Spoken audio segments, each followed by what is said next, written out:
እግዚአብሔር ምን ያህል መሐሪ አምላክ እንደሆነ ታስተውላላችሁ። ኖህን ብቻህን ግባ አላለውም። ሴቶቹን ልጆቹንና ባሎቻቸውን ይዘህ ግባ ሚስትህን ብሎታል። የሚያስደንቀኝ ግን እኔ አይጥም ይዘህ ግባ ማለቱ። አይጥም ይዘህ ግባ፣ እባብም ይዘህ ግባ፣ ጓጉንቸርም ይዘህ ግባ ምን ማለት ይመስላችኋል? እግዚአብሔር አሁን ኖህን ውጣ ማለት ሲገባው አይጥንም ጉርጥን እየሰበሰብክ ግባ ትል እንዲህ አይገርማችሁ? ጓጉንቸር እየሰበሰበ አይጥ ይሄ ተሳቦ ቀንድ አውጣውን ሁሉ እየሰበሰብክ ይዘህ ግባ። እግዚአብሔር እንኳን ስለ ሰው ስለ ትል እንኳን እንዲመለከተን አድርጎ ነው የፈጠረን። ርህሩህ አድርጎ ለእንስሳት እንኳን እንድናስብ። አባ መቃርስ አንዲት ትል ሳያስባት በእግሩ ተረግጦ አትሙታበት እድሜ ዘመኑን በሙሉ አልቅሶበታል። ሰው አይምሮው እግዚአብሔርን እየመሰለ ሲሄድ ለእንስሳ እንኳን ማሰብ ይጀምራል፣ እንኳን ለወንድሙ ለእህቱ። ሰው እግዚአብሔር እየተለየ ሲሄድ ሰው ራሱ ሞት ይለምዳል። አሁን እኛ ሀገር ሞት ተለምዷል። 10 ሰው ሞተ ቀለል ያለ ወሬ ሆኗል። አሁን 20 ሰው ሞተ፣ 50 ሰው ሞተ፣ 40 ሰው ሞተ ቀላል ነው። በእኛ ሀገር እየቀለለ መጥቷል ሞት ማለት። ሞት ለራሳችን አይቀልንም፣ በሰው ስንሰማው ግን ቀላል ነው። እኛ ፈርተን ተጠንቅቀን እንኖራለን። ሰው ሞተ ሲባል ግን አይጨንቀንም። ሰው ተራበ ሲባል 40 ሆናችሁ እኛ ላይ የምታኮርፉት ማለት ነው። እንዲሁ ግርም ነው እኮ የሚያደርግ። መልሶ ማሰብ ሁሉ አይፈልግም። ለእኔ አይደውሉም፣ ለሀብታሞች ነው ለእንትኖች ነው የሚል ሰው በጣም ብዙ ያለ።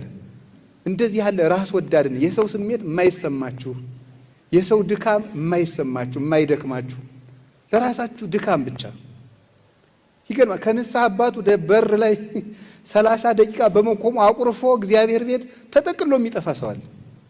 እንዴ እሳቸው አያስቡም እንዴ? እኔ ብዙ ስራ ያለው የቅድሙ ሰውዬ እንዳሉት ማለት ነው። እንደዚህ የሚል ሰው አለ በእውነቱ ማለት ነው። ስለዚህ መጠንቀቅ አለብን። ለራሳችን ማሰብ አለብን። ሰው ለኛ እየኖረ ባይሆን ለራሳችን ማሰብ አለብን። ለራሳችን መሆን አለብን። አንዳንዱ ሰው ስለ ራሱ ጽድቅ እንኳን እንድናባብለው ይፈልጋል። እንድናቀብጣችሁ፣ አይዟችሁ አይዟችሁ እንድንላችሁ፣ እንድናባብላችሁ፣ እሰየኔ ልጅ እንድንላችሁ፣ እሰየኔ ጌታ፣ እሰየኔ እመቤት መባል ነው እኮ የሚቀራችሁ እናንተ ማለት ነው። በቃ እንደው ተለምናችሁ በቃ ይሄ ህዝብ መናቅ የለበትም ተብሎ እኛም አልናቅርም። በእውነቱ ታውቃላችሁ አይደለም? አባ እንጦንስ ገዳም ረጅም ዘመን ዘግቶ ሲጸልይ ከኖረ በኋላ ይቅር በሉኝ እንግዲህ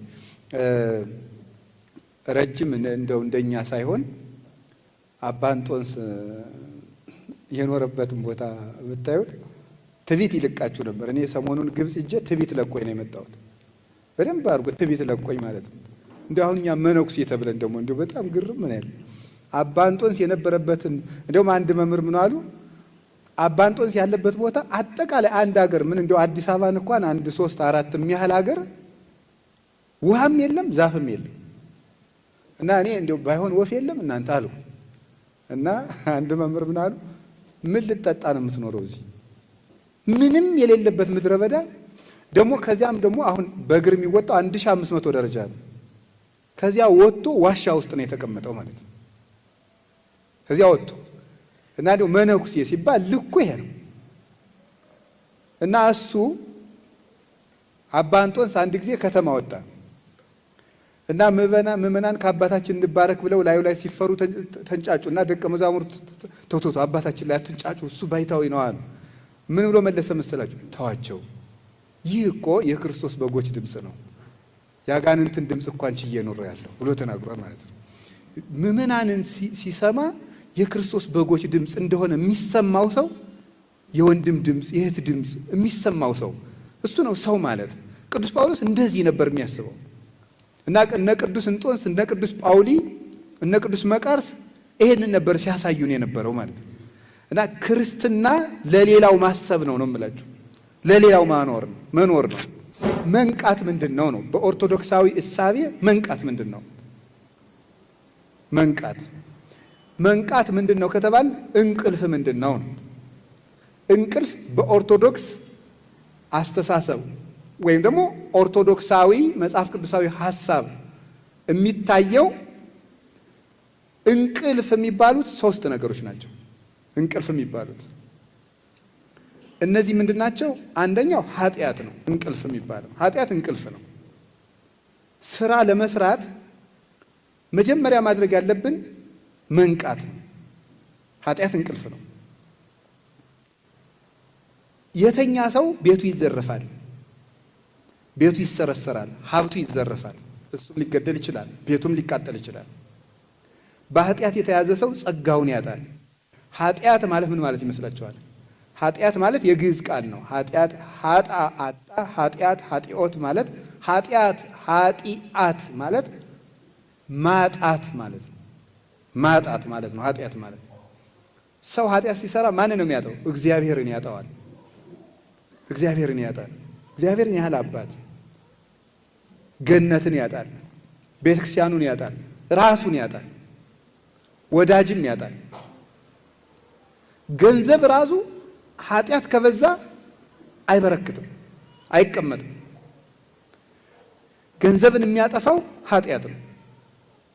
ስለዚህ ኃጢአት ራስን ያሳጣል፣ ጉልበት ያሳጣል፣ ሀብት ያሳጣል፣ ወዳጅ ያሳጣል፣ ቁመናን ያሳጣል፣ አይምሮን ያሳጣል፣ አስተሳሰብን ይነሳል፣ ይጎትታል፣ ተስፋ ያስቆርጣል፣ ነገን ያሳጣል፣ ዓላማ የለሽ ያደርጋል። የምንኖርለት ነገር እንዳይኖረን ያደርጋል። ሰማይ እንዳይታየን ያደርጋል። ኃጢአት የማይጠቅም ገመድ ነው፣ አስሮ የሚይዝ ለጊዜው ደስ የሚል በለስ የተባለ ለዚህ ነው። በለስ ለጊዜው ሲበሉ ሲጣፍጣል፣ ቆይቶ ይመራል እንደተባለ ስናስቀድስ ሰምታችኋል። የተቀመጣችሁ ተነሱ ይላል ዲያቆኑ። የተቀመጣችሁ ተነሱ ማለት በኃጢአት አልጋ የተኛችሁ ሰዎች በንስሐ ተነሱ ማለት ነው። ስለዚህ እንንቃ። ከኃጢአት መንቃት የሚቻለው በምንድን ነው? አንድ በንስሐ ነው።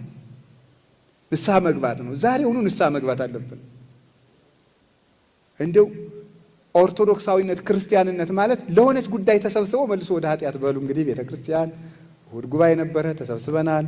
ሰኞ ደግሞ ወደ ኃጢአታችን እንመለሳለን። ደህና ሰንብች። ሌላ ጊዜ ደግሞ ስራ ሲኖር ጥሪኝ የሚባል አይደለም፣ ቅረት ነው እና ሊበቃን ይገባል። ከሞት ጋር ደግሞ ስምምነት የለንም። እግዚአብሔር መቼ እንደሚጠራን አናውቅም። አሁን ነገ ስንል ኑ ብሎ ድንገት ያነሳናል። መቅረዟን ድንገት እፍ ብሎ ያጠፋታል። ስለዚህ ንስሐ መግባት አለብን ሁላችንም ነው። ለነገ የምናቆየው የኃጢአት ጥሪት መኖር የለበትም። እግዚአብሔር ደግሞ ይኸውላችሁ ብዙ ቸርነት አድርጎልናል። 3 ትልልቅ ቸርነቶችን ግን አድርጎልናል። የመጀመሪያው በመልኩ መፍጠሩ ነው። ማንም ሰው ጥሩ መልክ ቢኖረው መልኩን ሊሰጠን ስለማይችል፣ እግዚአብሔር ግን ብሩህ፣ ንጹሕ፣ ቅዱስ መልክ ያለው አምላክ ሲሆን ያንን አርአያና መልክ እኛ እንድንይዝ ፈቅዶልናል።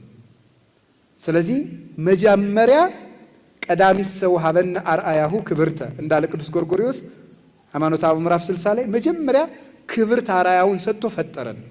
ይሄ ትልቅ ቸርነት፣ ትልቅ ልግስና ነው። እንደምታውቁት ነው። እግዚአብሔር አውሬ አድርጎ ቢፈጥረን ይችል ነበር። ሰው አድርጎ በመልኩ ፈጥሮናል። ሁለተኛ እግዚአብሔር ያደረገልን ቸርነት ሰው ሆኖ መምጣቱ ነው። ሰው ሆኖ ጌታ ሆኖ የባሪያን መልክ መያዝ የሚፈልግ ማንም የለም። ወነሳ አርአያ ገብር ወለብሰ ሥጋነ በአርአያ ዚአነ ቅዱስ ያሬድ እንደነገረን የእኛን ሥጋ ለበሰ፣ በእኛ አምሳል ተመላለሰ ብሎ እንደነገረን ሰብአ ኮነ በአርአያ ዚአነ ሰው ሆነ፣ እንደኛ ሰው ሆነ፣ የእኛን ሥጋ ለበሰ። እንዲህ ብሎ እንደተናገረ የእኛን መልክ ይዞ መምጣቱ ፍጹም ፍቅር ነው። እንደዚህ የሚያደርግ ማንም የለም። ከዚያ ወገኖቹ አደረገን። ሰው ሆኖ ወገኖቹ አደረገን።